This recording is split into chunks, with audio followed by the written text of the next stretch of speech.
Principal জনো আছিল বামুণ ময়ো আছিলোঁ বামুণ লাহেকে মোৰ এইটো পোষ্টৰ পৰা সেইটো পোষ্টলৈ ট্ৰান্সফাৰ কৰিলে মই চাগে জীৱনত এনে প্ৰথম এজন শিক্ষকৰ পৰা মানে মই শুনিছোঁ যে কিবা এটা পঢ়োৱাৰ পিছত এনেকৈ কৰিছে টান লাগিছে ইজি কৰি দিওঁ নেকি মই তেতিয়া পঢ়ি পেলাই মই গম পাইছিলোঁ মই চাকৰিটো পাম আজি এটা একদম কমপ্লিট ভিডিঅ' হ'ব গৈ আছে আজি এটা ব্লগ ভিডিঅ' আমাৰ আজি এজন প্ৰফেচাৰৰ আমাৰ HOD ছাৰৰ আজি ফেয়াৰৱেল আছে ছাৰ ৰিটায়াৰ হৈছে চ' মই গোটেই ৰুমটো দেখাম এতিয়া আমাৰ ডিপাৰ্টমেণ্ট সুমন্ত বৰঠাকুৰ ছাৰ এইফালে চব ডেস্ক বেঞ্চ চব ঠিক কৰি আছে ষ্টুডেণ্টছবোৰে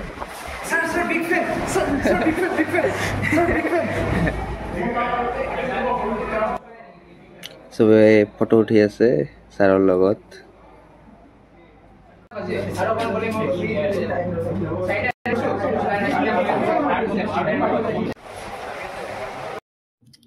এতিয়া আমাৰ প্ৰগ্ৰাম লাহে লাহে ষ্টাৰ্ট হ'ব ছাৰ আহিব এতিয়া কেইজনমান আমাৰ এলামনিক চিনাকি কৰাই দিওঁ আৰু আজি যিখন মিটিং আমি পাতিছোঁ এইখন ডিপাৰ্টমেণ্ট এজ ৱেল এজ আমাৰ এলামনি জীবন ছাৰে কোৱাৰ নিচিনাকৈ ছাৰে ইমান মিটিঙত গৈ থাকি ভাল নাপায় গতিকে বিশেষ ক'ব লগা একো নাই কিন্তু ছাৰক আমি 3 বছৰ পালোঁ সম্পূৰ্ণ নমস্কাৰ ইয়াত উপস্থিত শিক্ষক শিক্ষয়িত্ৰী মহোদয় আৰু মোৰ বন্ধু বান্ধৱীসকল চিনিয়ৰ ছাৰ আৰু অতিথিসকল প্ৰথমতে মই ধন্যবাদ জনাইছোঁ আজিৰ এই অনুষ্ঠানটো কোৰ্স লগাইছে পঢ়াক আছে স্কুলৰ লগতে কাম কৰিছে ছাৰ বাইদেউসকলক ধন্যবাদ জনাইছোঁ আজি এই অনুষ্ঠানটো তো মই কিছুমান কথা বহুত আগৰ পৰাই ক'ব বিচাৰি আছিলোঁ যে ছাৰৰ বিষয়ে কিছুমান কথা কম কি আজিৰ দিনটো তো আজি সুযোগ পাইছোঁ কথাখিনি কোৱাৰ কাৰণে তো মই জীৱনত বহুত শিক্ষক দেখিছোঁ বহুত শিক্ষকৰ পৰা শিকিছোঁ কিন্তু কিছুমান ইউনিক বস্তু মই ছাৰৰ মাজত দেখিছোঁ যিখিনি মই বেলেগ কথা দেখা পাওঁ মানে ফিজিক্সৰ নিচিনা ছাবজেক্ট যিকোনো শিক্ষকে প্ৰথমে ক'ব যে ফিজিক্স বহুত টান বা কিছুমানে ক'ব ইমানো ইজি নহয় কিন্তু ফিজিক্স মেথমেটিক্স অলপমান টান অলপমান ভালদৰে কৰিবা কিন্তু ছাৰৰ ওচৰত যিমান কৰিছোঁ 1 ছেকেণ্ডৰ কাৰণে এনেকুৱা ফিল কৰা নাই ছাৰে যে বহুত টান কিবা ছাবজেক্ট পঢ়াই দিছে ইমান ইজিকে মানে এটা ছাবজেক্ট যিমান পৰা যায় সিমান ইজিকে ছাৰে এক্সপ্লেইন কৰে যিমান পৰা যায় ইমান শ্বৰ্টলি ইমান ইজিলি ডিৰাইভ কৰে কুৱেশ্যন আৰু কৰাৰ পিছত মই চাগে জীৱনত এনে প্ৰথম এজন শিক্ষকৰ পৰা মানে মই শুনিছোঁ যে কিবা এটা পঢ়োৱাৰ পিছত এনেকৈ কৰিছে টান লাগিছে ইজি কৰি দিওঁ নেকি মানে এই ধৰণৰ মানে কথা মই নাভাবোঁ যে মই ভৱিষ্যতেও কেতিয়াও কাৰোবাৰ পৰা শুনিব পাৰিম মানে এইটো এটা বহুত ডাঙৰ এক্সপিৰিয়েঞ্চ মোৰ কাৰণে বহুত ইউনিক এক্সপিৰিয়েঞ্চ যিটো মই কত নাপাম বুলি মই ভাবোঁ আৰু মই আগতে পোৱা নাছিলোঁ আৰু এটা বস্তু ছাৰৰ মোৰ বহুত ভাল লাগে ছাৰৰ প্ৰনাউন্সিয়েশ্যন ছাৰে যাতে কিছুমান ইংলিছ প্ৰনাউন্সিয়েশ্যন কৰে সেইখিনি শুনাততো বহুত ধুনীয়া লাগে আৰু মানে মনোযোগ মানে ছাৰৰ শব্দবোৰৰ শুনা মানে গুচি যায় আৰু এটা ঘটনা সেইদিনা আছিল চাগে আমাৰ ফাউণ্ডেশ্যন ডে কলেজত তো সেইদিনা প্ৰগ্ৰাম চালোঁ মই প্ৰথমত এক্সপেক্ট কৰিছিলোঁ যে ছাৰে কিবা কৈ দিব মই গান চান নাগাওঁ প্ৰগ্ৰামত কিন্তু হঠাৎ ছাৰে যোনটো পাৰফৰ্মেঞ্চ দিলে আৰু যেতিয়া কলেজত মই এফ স্কেলত গান গাওঁ সেইটো শুনাৰ পিছত মানে গোটেইখিনি মোৰ অৱস্থাটো মানে একদম বেলেগ ধৰণৰ আছিল চ' বহুত বেলেগ ধৰণৰ বহুত বেলেগ ইউনিক এক্সপিৰিয়েঞ্চ দিলে ছাৰে আমাক গোটেই জীৱন মানে মনত থাকিব বেলেগ চব বস্তু পাহৰি গ'লেও ছাৰৰ কথাখিনি সদায় মনত থাকিব তো মই শেষতে মানে ভগৱানৰ ওচৰত প্ৰাৰ্থনা কৰিম যাতে ছাৰ এইদৰে স্থায়ীতা থাকে সদায় সুস্থ সবল থাকে আৰু ছাৰে যাতে আশীৰ্বাদ কৰে আমাৰ চবকে যাতে আমি জীৱনত আগুৱাই যাব পাৰোঁ চ' এইখিনি ক'ব পাৰিছোঁ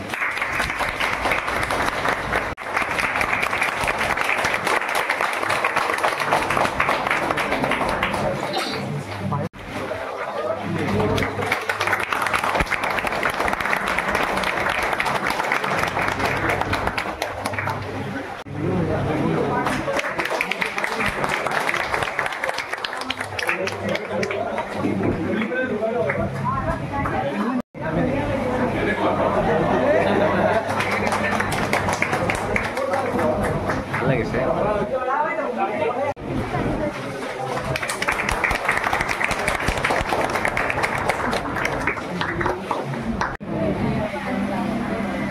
Good afternoon, everyone. মোৰ এনে বাৰু মানে তেনেকৈ মিটিঙত কথা কোৱা একদমেই হেবিট নাই আৰু তাৰ কাৰণটো হ'ল যে মই এই ফৰ্মেলিটিজবোৰ ইমান নাজানো কিন্তু ছাৰৰ কাৰণে অলপমান ক'বই লাগিব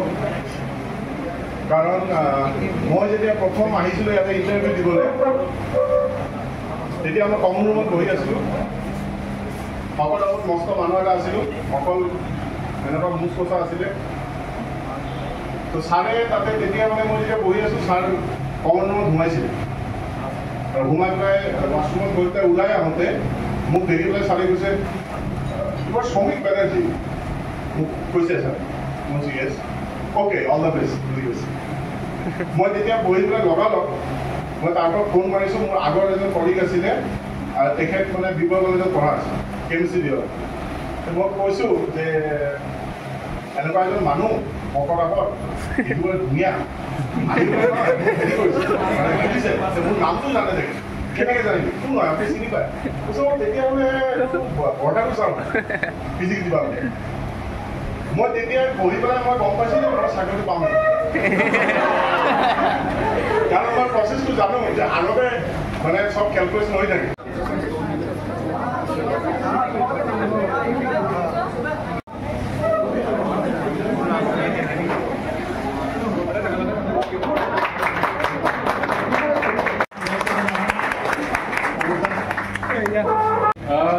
আচলতে মই ইয়াত 1987 জইন কৰিছোঁ